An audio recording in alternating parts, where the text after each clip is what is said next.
สเตตัสของคนถือทิมน้องอ่านแล้วยิ้มแต่อายนั่งให้เจ็บเธอหนอหัวใจผู้ให้พายหักสเตตัสของน้องสมหวังไอ้น้ำตาพังน้องหักเขา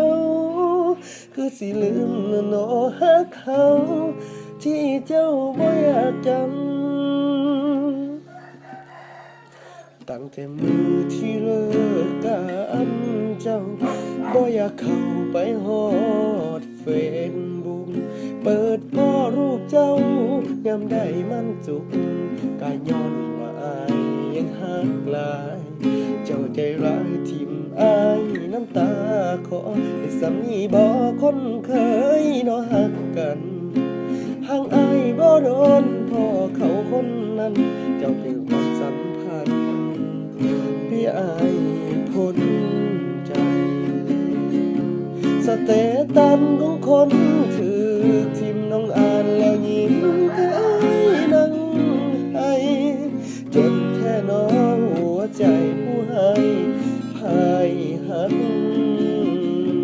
สเตตัสของน้องสมหวังไอ้น้ำตาพังเห็นน้องหักเขาคือสิลืมละน้องหักเขาที่เจ้าบ่อยากจำตั้งแต่มือที่เลิกกับเจ้าไอ้นอนเศร้านอนเหงา